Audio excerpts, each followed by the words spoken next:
한 주간 편안하셨습니까? 자, 인사 나누겠습니다. 주님의 교회 잘 세우십시다. 주님의 교회 잘 세우십시다. 원주가 좀 분발해야 될 것 같아요. 원주가 분발해야 될 것 같습니다. 우리 영목이 분발해야 됩니다. 할렐루야? 꼭 분발해야 됩니다. 자, 오늘부터는 정상적인 수업이죠. 페이지 14페이지. 페이지 14페이지. 포스트 팬데믹 처치에 대해서, 포스트 팬데믹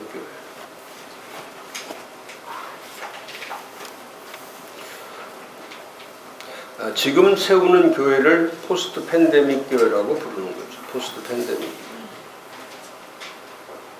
그럼 포스트 팬데믹 교회를 왜 세워야 되느냐? 첫 번째 챕터 1에서 오늘의 상황과 코로나 가운데서 팬데믹 처치를 어떻게 세우는가?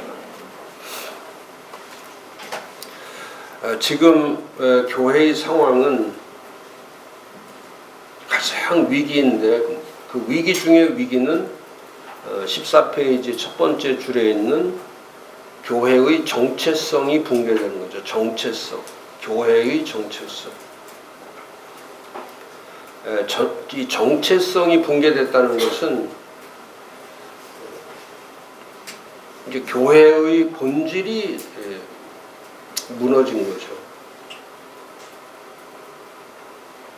이거는 예배의 문제도 아니고 예배보다 더 우선적인 것은 교회의 존재성이죠. 교회의 존재성.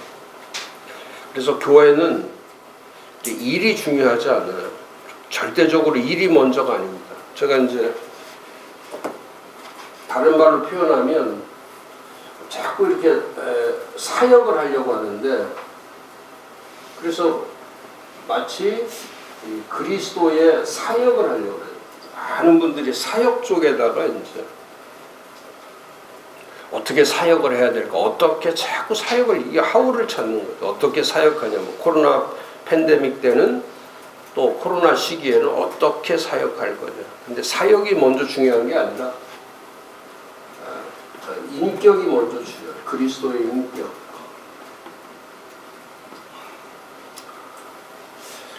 인격이 사역을 만드는 거죠. 인격이 사역이 인격을 만들지 않아요.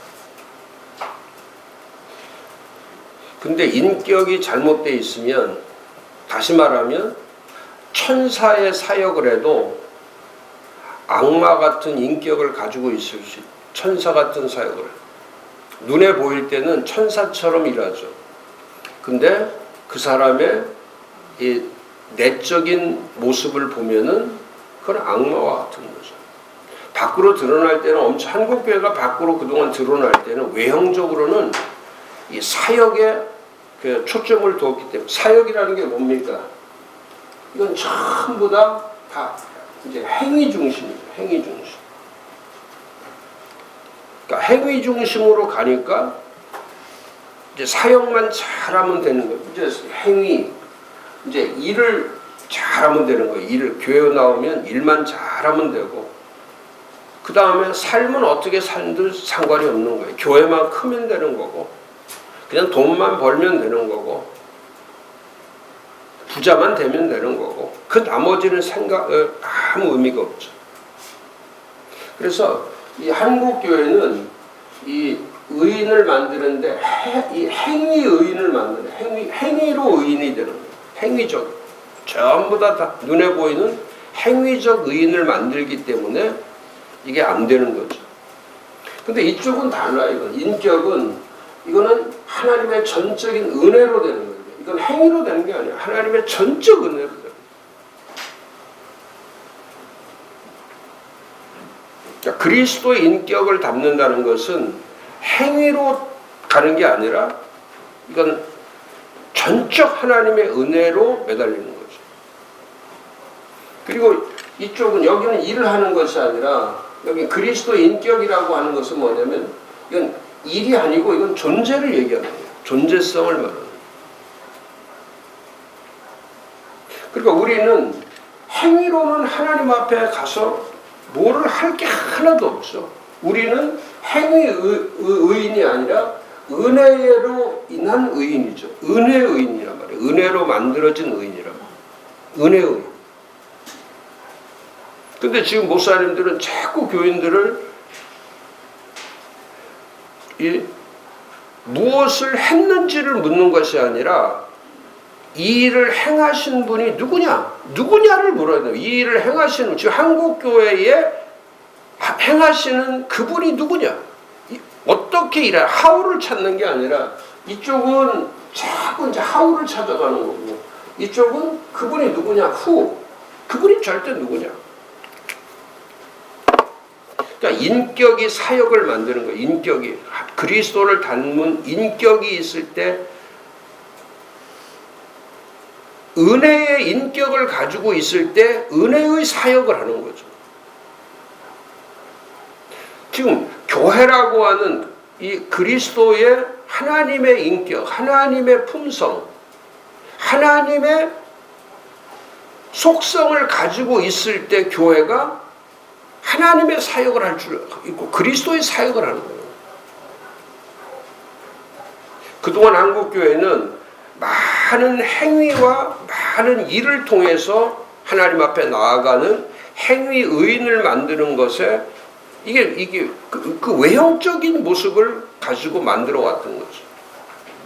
그런데 이번에 코로나가 딱 오니까 완전히 바뀐 것이 뭐냐면, 이제는 교회가 어떤 큰 일을 하는 게 중요한 것이 아니라 교회의 존재성 자체가 중요하구나. 이 교회가 뭐냐 도대체. 이 참된 교회가 뭐냐. 이 참된 그리스도인이 뭐냐. 그 조직신학에서 제일 중요한 신학이 이 도그마틱스라고 하는 교의학이죠. 교의신학. 이 교의학. 이 교의학이 뭐냐면, 지금 이게 필요한 것이 뭐냐면, 이 교의학은 하나님의 계시된 진리, 하나님의 계시된 진리를 성경에 근거로 해서 하는 학문적이고 이거 체계적인 진술을 만들어내는 거예요. 체계적으로 하나님이 계시된 이 말씀을 이 성경을 통해서 가장 정확하게, 그 교의학에서 우리가 늘 배우는 것이 뭐냐면, 그게 다 이게 신론부터 시작해서 7가지의 마지막 하나님의 나라를 세워가는 이 종말론까지, 도대체 하나님이 누구냐? 첫 질문이 그거예요. 하나님이 누구냐? 그게 신론이라고요. 그 다음에 창조론, 인간이, 그 다음에 질문이 인간이에요. 하나님이 우선이야. 하나님이 누구냐? 지금 우리가 질문해야 될 것은 뭐냐면, 하나님이 누구신가? 또 진정한 교회는 무엇인가? 이걸 물어야 되는데, 전부 다 지금 찾는 것이 뭐냐면, 이 행위라는 것은 이건 전부 다 이건 수단적인 거거든요. 이 수단에 관한 것. 이건 이 인격은 이건 본질에 관한 것.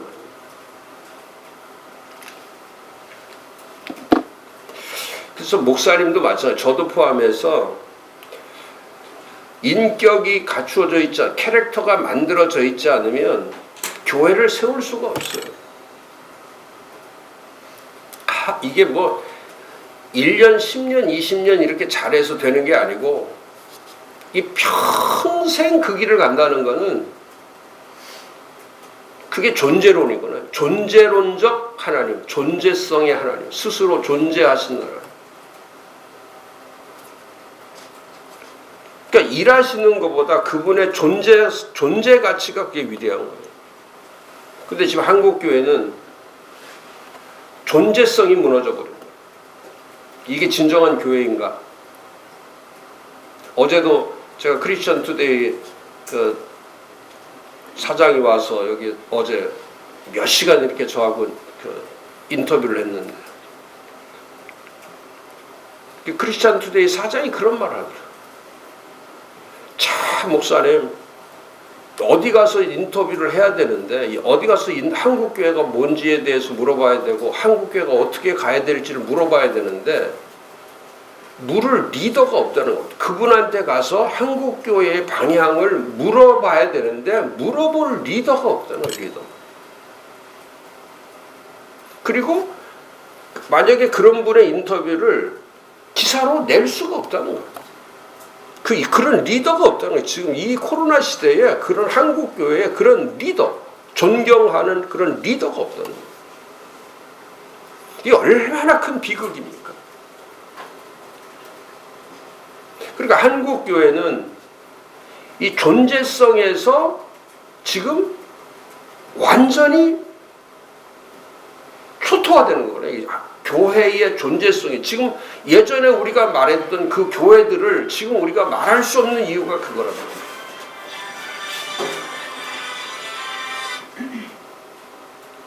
그래서 저는 가장 아픔은 이 정체성, 아이덴티티의 붕괴, 교회가 가지고 있는 본질의 붕괴, 이게 가장 큰 아픔이죠.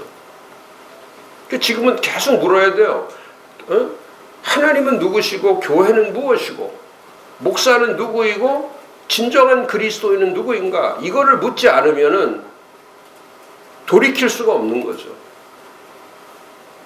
그래서 제가 거기 써놓은 것처럼 14페이지 기독교 135년 만에 136년 만에 가장 우리가 지금 경험하고 있는 것이 뭐냐면 이런 극 위기는 우리가 전혀 경험하지 않은 거죠. 극 위기. 그 네 번째 줄에 있는 것처럼 극도로 심각한 위기 가운데 있는 거예요. 그런데도 위기 인식이 안 되는 분들은 여전히 낡은 가죽 부대 가지고 옛 교회를 추억하면서 이렇게 그냥 방임방치로 가는 거. 그리고 지금 한국교회가 처해 있는 가장 지금 위험한 것은 개교회주의, 개인주의. 저는 아주 지금은 완전히 한국교회는 개교회주의, 개인주의, 그 다음에 자기들의 이득을 추구하고 자기들의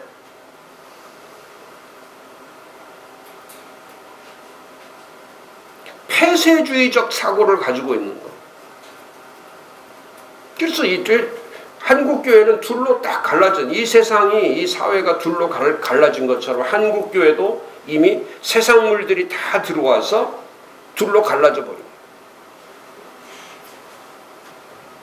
그래서 저는 이 개교회주의나 개인주의나 이 이기주의 사고, 이거는 절대 안 된다는 거예요. 자기 하나 살기 위해서 다른 사람 다 죽이는 건 안 된다는 거예요, 저는. 어제도 그 얘기 물어보더라고요, 저한테. 대면 예배와 비대면 예배를 어떻게 생각하시냐. 근데 질문을 그렇게 하면 안 된다고 그랬죠. 그렇게 질문하면 안 된다. 예배의 형식과 예배의 방법을 가지고 질문하면 안 된다. 예배의 본질을 가지고 질문해야 돼요. 예배의 본질을 가지고. 이 성전의 본질, 교회의 본질을 가지고 질문을 해야 내가 성경적 대답을 하지. 그냥 시대적인 흘러가는 그런, 이건 그냥 비대면 되면 이런 거는 그냥 흘러가는, 물에 흘러가는 근데 시대적 용어일 뿐이지 그게 영원한 진리가 아니라니까요. 진리를 질문해야지. 진리를 질문할 때 그게 정상이지. 비진리를 질문할 때는 뭐라고 대답하냐. 그건 편가르기밖에 더 되냐. 편가르기. 교회는 나쁘고 좋은 거를 얘기하는 것이 아니라 교회는 영원한 거를 말하는 거다. 영원한 거. 절대적인 거. 제가 자꾸 카이로스를 쓰는 단어가 그거예요. 지금은 카이로스, 하나님의 카이로스 시간이라는 뜻이 뭐냐면 그건 유일하고 돌이킬 수 없는 것이며 이건 절대적이라는 거예요. 이건 사람들이 그동안 그렇게 배웠어. 역사는 돈다. 절대 돌지 않습니다. 역사는 집행될 뿐이에요. 하나님, 오늘 제가 그 강의인데, 이 코로나 팬데믹 때 목사님들이 어떤 하나님을 봐야 되고 그 하나님이 누구인가를 정확하게 전하지 않으면 이런 사람 중심의 목회를 해서는 돌이킬 수 없죠. 이 사람이 교회 안 오는 것이 큰 문제가 아니고, 저는 그렇게 생각해요. 사람이 교회 안 오는 게 큰 문제가 아니라 하나님이 사람들을 부르지 않는 게 큰 문제다. 하나님이 사람들을 부르지를 않아요. 하나님이 사람들을 불러주셔야 되는데, 뭐 꿈에라도 불러주시든지, 신음소리 가운데서 불러주시든지, 내성을 쳐서 불러주시든지, 이렇게 어떤 방법을 통해서 하나님이 불러주셔야 이게 교회로 오는 게, 교회가 나오고 하나님 앞에 나오게 돼 있는데, 사람들이 모이지 않는 게 문제가 아니라 하나님이 부르시지 않는 게 문제.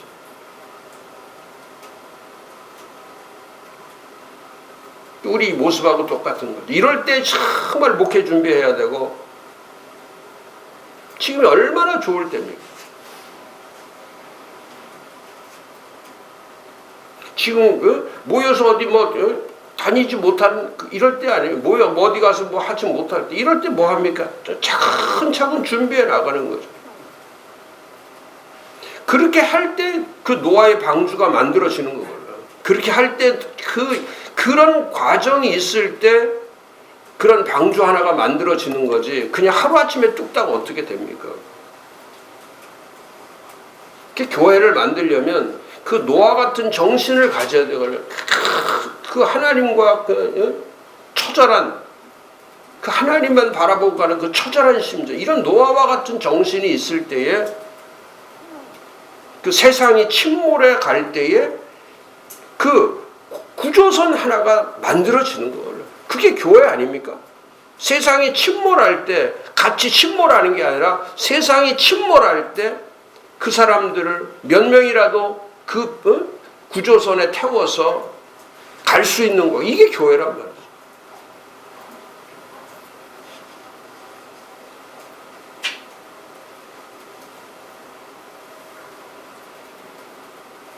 근데 우리는 지난번 1월 달에 제가 설교할 할 때도 다윗을 말할 때, 실패한 다윗에 대해서는 그 광야 가운데서 그냥 나가 떨어져 있는 그런 다윗에 대해서는 우리는 생각하지 않아요. 그 화려하고 이렇게 이런 것만 이제 생각해요.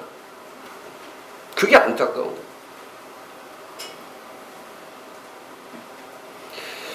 이 개교회주의, 개인주의, 이기주의 사고를 버리고, 그렇게 하면 그 밑에 있죠. 5번째 줄에, 그러면 연합이 안 돼요. 연합, 뭉쳐지지가 않아. 그 다음에 배려가 없고 참여를 하지 않기 때문에 전부 그 밑에 써놨죠. 분열, 공격, 파괴.